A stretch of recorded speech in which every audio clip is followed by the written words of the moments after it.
មូលដ្ឋានគ្រឹះគណិតវិទ្យាតើតើជាមួយនឹងការកណនាអញ្ចឹងលំហាត់នេះយើងមើលទៅដូចជាងាយទៅអត់ប៉ុន្តែនៅតែមានបងអូនមួយចំនួនគឺគាត់កណនាលំហាត់កន្លែងហ្នឹងខុសជាពិសេសលំហាត់ដែល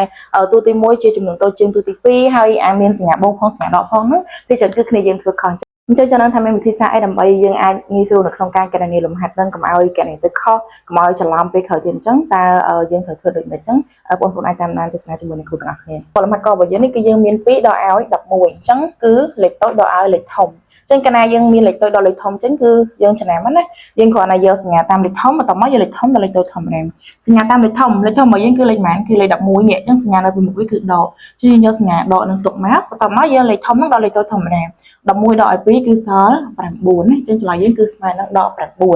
ឡូវយើងមើលខមួយទៀតយើងមាន101ដកឲ្យ271ទៀតត្រូវអត់ចំនួនតូចដល់ឲ្យចំនួនធំអញ្ចឹងគឺយើងយកសញ្ញាតាមលេខធំរបស់យើងនេះគឺសញ្ញាដកបន្ទាប់មកយកលេខធំរបស់យើងដកលេខតូចអញ្ចឹងលេខធំយើងគឺ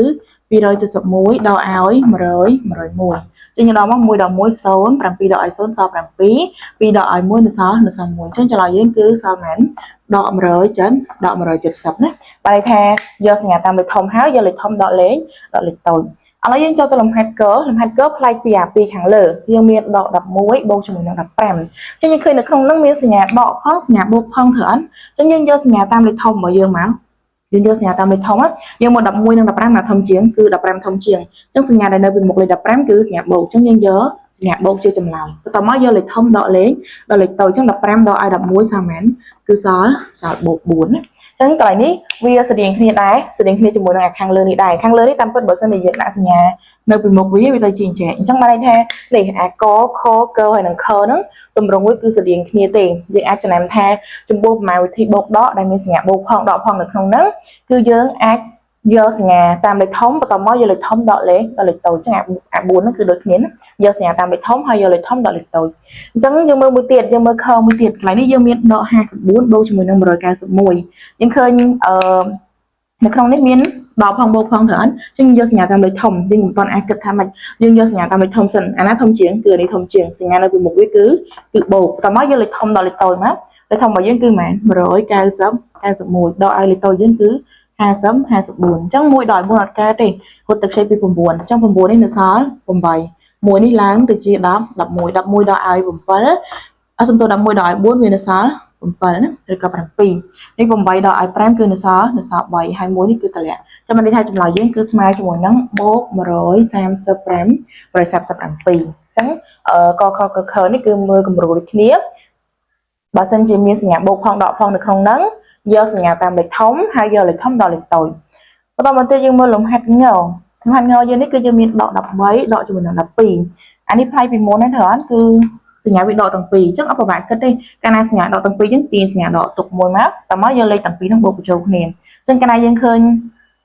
ចំនួន2ដែលមានសញ្ញាដូចគ្នាយើងគ្រាន់តែយកសញ្ញាដែលដូចគ្នានឹងទុកតើមកយកលេខទាំងពីរហ្នឹងបូកបញ្ចូលគ្នាមកហើយគឺយើងយក13បូកជាមួយនឹង12អញ្ចឹងបូកទៅគឺឃើញមែនឃើញ20 25អញ្ចឹងចម្លើយយើងគឺឃើញដក20ដក25ដល់ពេលនេះវិញគឺដក342ដកឲ្យ123អញ្ចឹងដូចគ្នាយើងឃើញសញ្ញាដកដូចគ្នាទៅអត់ទាញសញ្ញាដកទុកយកលេខទាំងពីរហ្នឹងបូកបញ្ចូលគ្នាមក342បូកជាមួយនឹង120 123អញ្ចឹង2បូកជាមួយនឹង3នេះគឺ5 4បូកជាមួយនឹង2នេះគឺ6 3បូក1គឺ4អញ្ចឹងចម្លើយវាគឺស្មើនឹងដក465ណាចឹងអានេះគឺជារបៀបនៅក្នុងការគណនាទោះបីលំហាត់នេះវារៀងងាយមែនវាយើងរៀនវាថ្នាក់ទី7មែនប៉ុន្តែសម្រាប់បងប្អូនដែលគាត់រៀនដល់ថ្នាក់ធំហើយក៏គាត់នៅតែមានការភ័ន្តច្រឡំកន្លែងហ្នឹងដែរអញ្ចឹងបងប្អូនអាចមើលចំណេញហ្នឹងឡើងវិញអញ្ចឹងអ្នកគ្រូសង្ខេបឡើងវិញចំពោះប្រមាណវិធីបូកដកចំនួនដែលវាមានសញ្ញាផ្ទុយគ្នានេះដែលនៅក្នុងប្រមាណវិធីរបស់វានឹងមានសញ្ញាផ្ទុយគ្នាយើងត្រូវយកសញ្ញាតាមលេខធំបន្តមកយកលេខធំដល់លេខតូចដូចអា2នេះអញ្ចឹងកខនេះអញ្ចឹងណាដល់ពេលលំហាត់នេះវិញកាលណាយើងឃើញប្រមាណវិធីដែលមានសញ្ញាដូចគ្នាគឺយើងរក្សាសញ្ញារបស់វានៅដដែលហើយយកលេខទាំងពីរហ្នឹងបូកបញ្ចូលគ្នាអញ្ចឹងបើសញ្ញាផ្ទុយគ្នាយកលេខធំដល់លេខតូចសញ្ញាដូចគ្នាយកលេខទាំងពីរហ្នឹងបូកបញ្ចូលគ្នាអញ្ចឹងចំពោះវីដេអូរបស់នេះគឺមានតែប៉ុណ្្នឹងទេបើសិនបើបងប្អូនមានចំណុចត្រង់ណាអាចខមមិនសួរបានហើយសម្រាប់បងប្អូនដែលចង់បំពេញបន្ថែមលើមុខវិជ្ជាគណិតវិទ្យាភាសាខ្មែរហើយនិងរូបវិទ្យាចាប់ពីថ្នាក់ទី5ដល់ថ្នាក់ទី12បងប្អូនអាចទំនាក់ទំនងតាម Telegram របស់អ្នកគ្រូបានដែលអ្នកគ្រូមានតាំងវេនច័ន្ទសុក្រហើយនិងវេនសៅរ៍អាទិត្យអញ្ចឹងចង់ដឹងព័ត៌មានលម្អិត